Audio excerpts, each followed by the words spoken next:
It's the year 2008, and you're looking to buy a relatively inexpensive camera. You don't want to pay $200 or $300 for the brand new iPhone 3 16GB. You just want an affordable, reliable camera that's around $30. So, what are you going to buy? Let's take a look at today's Tech Review Tuesday. So guys, I come to you on not a Tuesday, but a Friday to talk about kind of an interesting camera that came out around 2008. There were a couple other choices around this time, like the flip camera and basically your phone's camera. But there was one camera at the time that was very interesting, and a budgeted version was around. It was around $30 for the launch price with a system that only needs, I think it was, let's take a look because I don't have a good memory like those other tech channels. It required 2 AA's for a really long battery, and it also could support up to a 16GB card.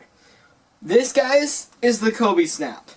We're going to be taking a look at some of the interesting features to it today, and comparing it, once my iPhone boots up, to an iPhone 3. Now, of course, it's not 2008, and nowadays we can take this stuff for granted easily. We can either buy a new phone that's got a real nice, reliable camera, like my Motorola G7, or you can go a next step up, like a Panasonic Lumix, or a couple brand new nice cameras out there.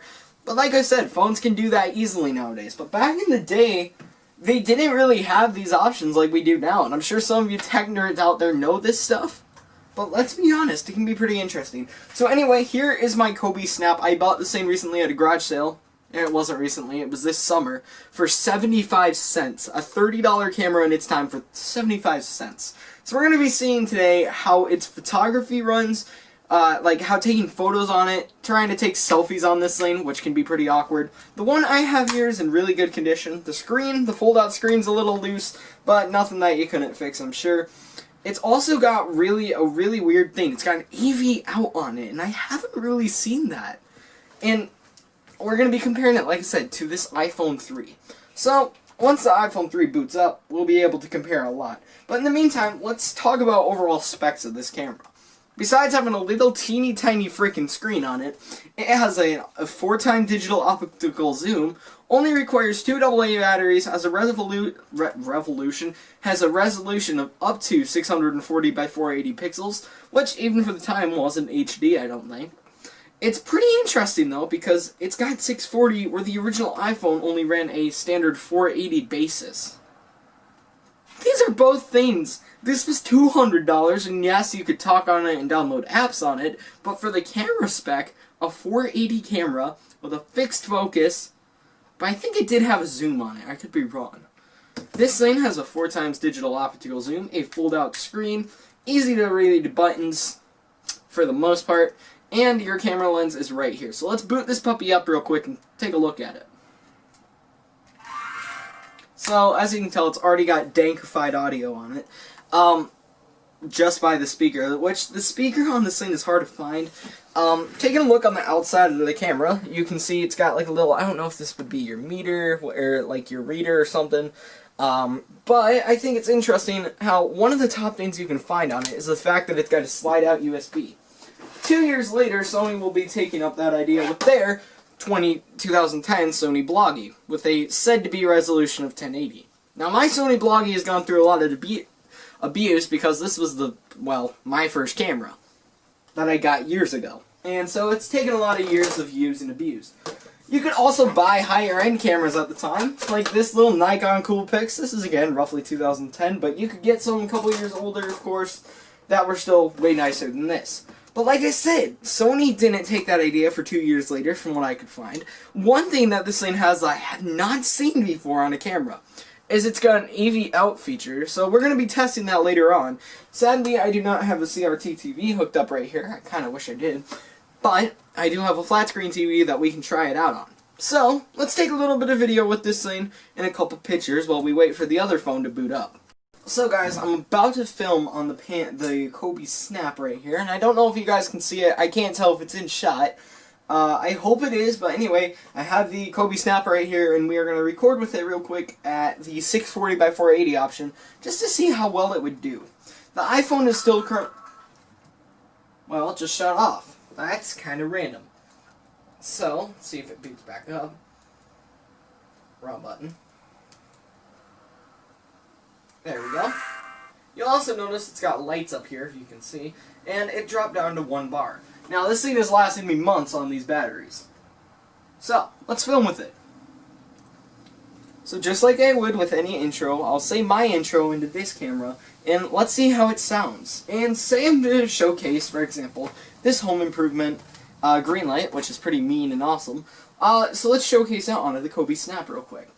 Hey everybody, it's your friend Leopardman102, back with a new video. And today, guys, I wanted to share with you my awesome home improvement green light Hollywood car. So currently, guys, I'm showing it to you, and as you can tell, looks pretty cool. One thing I already noticed off this camera is it's got a really dark filter on it. So, how would it, if I turned off this light, it makes it even harder where you guys can see me fine. This camera is having a hard time picking up what I'm seeing. This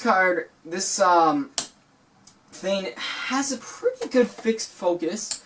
But like I said, it is pretty dark, but you can see clear facial expressions, clear waves and stuff, even though the frame rate is super dropped. Audio-wise as well, you might understand me to sound really dank, or like the audio is really peaking right now, and that seems to be the case with my, not just this camera, but it also seems to be the case with this cheap Onshowy that I have, and this is why I don't use this camera. But, for 2008, even though the sound quality is a little off, the resolution itself is pretty solid. So, let's try and zoom in on some stuff and take a few photos with this thing as well. Alright guys, so what you're going to want to do if you do pick up a Coby Snapp for a tech review, you're going to want to hit the mode button. You can also hit this button that says H and L on it. It rearranges it from 640 to 2 megapixel, and which I thought was 1.3. Also, the card I have in here gives it such a huge amount of photos and video. You can take over 2 hours of video and 9,999 photos you can take no matter what setting you use. You could, if you wanted to, also go back into video quality, and you can also dial it down from 640 to 320, in case your computer couldn't handle it. So let's take a photo with the 640 resolution first in a nice bright light. So we took a photo as still as I could. So now let's bump down the quality a little, or bump it up, whatever this would be. That one was pretty blurry. Let's try one more. One thing I've learned with this camera is you have to be really careful on how you take your photos and videos, because the slightest increment will mess it up. And I'm going to double check and make sure I hit record. Okay, I hit record. Hey guys, how's it going? Anyway, so I took a photo with Twin Mall on this thing, so now what we have to do is we have to play the wait game because this device is still charging. So I will come back to you guys as soon as my iPhone 3 gets going. Okay guys, welcome back. This is probably about a 10-minute wait, and the phone finally made it to 4%. 4. Now, keep in mind that my iPhone 3 here has gone through a lot of wear and tear compared to the Coby Snapp. I've had this thing since I was quite a little boy and managed to drop it like thousands of times. No, it was not my first phone I could actually communicate through, but, you know, I'm known for killing stuff. But this iPhone, I must give it credit. Even though I'm not an Apple guy, I do like the fact that this thing has lasted for as long as it has. The battery definitely died in it now, so the charger is its only resort. So we're not really going to talk about battery life on this thing, because it wouldn't be a fair share. So it's already yelling at me because it's only got 10% battery, or less than 10% remaining. Anyway, so let's go into the camera, and let's take a look at some stuff. So we'll start with our photos and take a look. Our one option for photos is the fact that we have a grid. Now, keep in mind that unlike the Coby Snapp that has a built-in tripod thing, like a built-in connector for a tripod, phones don't really have that, and I don't think they ever are gonna. So you can get these like phone adapters and stuff that would hook it up to the said device. Shut up, dogs! Anyway, sorry about that, the doors are hollow. So let's take a photo, just like we did with the other. The one cool thing about this is it's got a landscape and portrait mode, where if we take a look at the Coby Snapp and boot it up, that was a violent noise. There is no such thing. Now, if we take a look at the photos in between the two cameras, the Coby's actually got quite a sharper resolution than the iPhone. That's because the iPhone, I actually don't know what this pixelation is. You'd have to look that up yourself. But for real, let's try and take a very similar photo. So I'm going to boot up my mode on this camera. So, a very similar photo. There we go, we captured one. We'll capture one more to be safe. And now we're also going to take some video with this thing. Now, you might notice one thing about these old phones. Even though they ran a great frames per second and a 480 resolution, you might notice one thing about it. It doesn't have a front-facing camera, and it doesn't have a flip. Well, this thing didn't have a front-facing camera, but it did have a flip screen, which made it easier to video with. This thing, if you wanted a selfie, you just have to trust your judgment. So, let's try and film with it. Hey everyone, it's your friend Leopardman102. I hope you like my brand new camera. It is a 2008 iPhone 3, so we are going to be filming with it today, and I want to show you guys on this quick awesome vlog my home improvement car. Here's one issue I find already, guys. The resolution, not even the resolution, but the fact that I can't see what I'm showing makes it hard to film a selfie with, or a third-person kind of camera angle like this. That's what I call it. So it makes it kind of hard and awkward to film. So, the frame rate also managed to drop on my phone from a crisp 60 frames per second to now a 12 when I face this direction that's dark. But when I go to a bright direction, it runs about 60. It's pretty weird how that works. So, after filming 2 videos with this thing, one thing I have to say about this thing compared to a Coby Snapp is when you look at the photos, it's a way easier way to look at it. It's a way easier way. Like, look at this. And if I want to hear, I hope you like my brand new camera.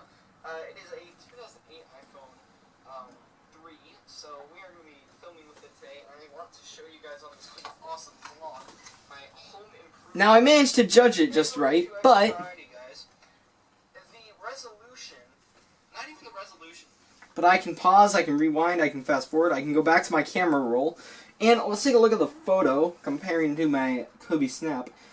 It's actually more crisp on this, but the pixelation count is worse on this than it is this. Could very well be the size of the screen as well, guys. Remember the comparison here. A $200 versus a $30 item, one that can multitask, but we're looking at functions on camera, comparing to one that can't multitask but has a good camera. It's really all depending on what your budget was back in 2008. I want to look at one more thing on the iPhone. I want to see if there is a zoom-in feature.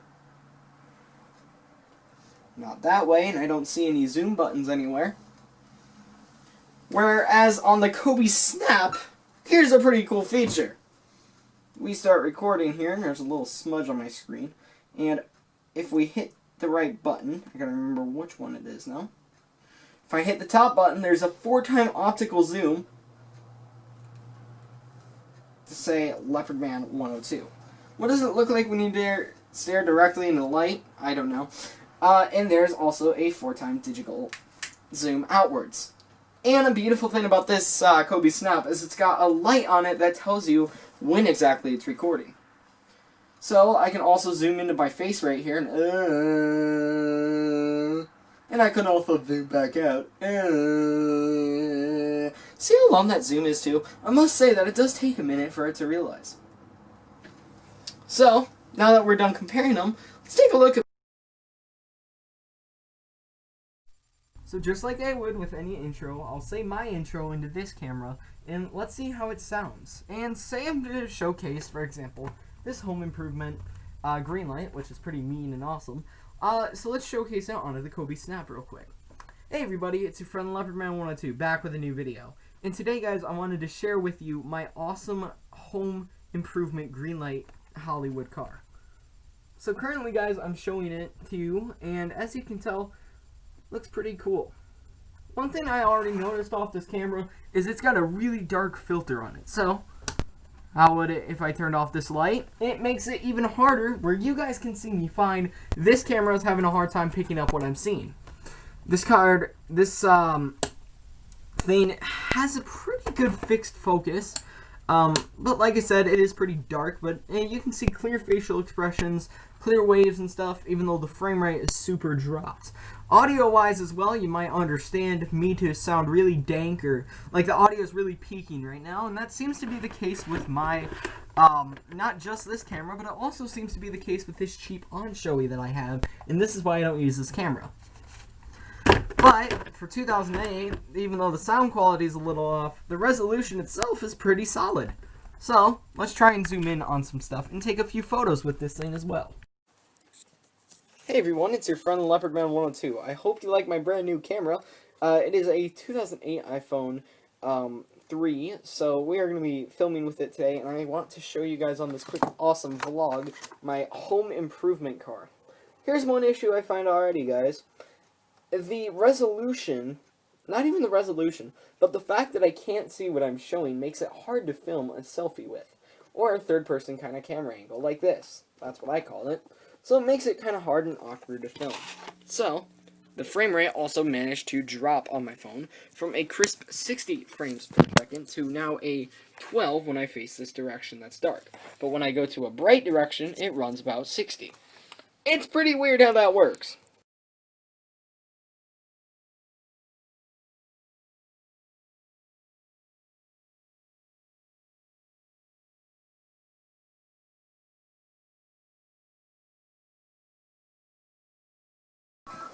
So, today's question, was the Coby Snapp worth $30 then? And is it practical to have one today? Well, I would say that the Coby Snapp being around in 2008 and being before its fellow predecessors like the... is that even the right word? Before the newer ones that came out, like the Sony blogging and stuff, would it be worth the money? Yes, I would say it would.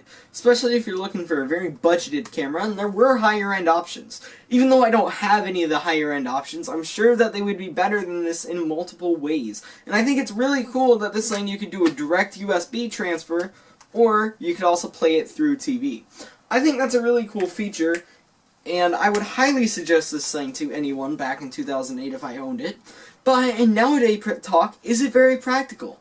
Well, let's be honest, guys. It's going to be a no. It's not a super rare camera or anything that a tech nerd would really go, oh my gosh, that thing is beautiful and I want it to my collection. Sadly, the Coby Snapp just isn't a popular camera anymore, and you can easily snatch one up online for 15 bucks brand new in a package. They've lost value over time, and they've lost so much because nowadays, guys, I'm telling you, my phone right here, this Motorola G7, it can do so much more than a Coby Snapp in video and photo. And even the iPhone could do a little bit more. Would it be practical to have an iPhone 3 now? Again, no. The iPhone 3 is a completely different video, but since software is completely suspended and it only used a 3G, this thing really wouldn't be worth having anymore, and none of these would be a great camera to have. So, honestly, would I suggest to you guys to have one?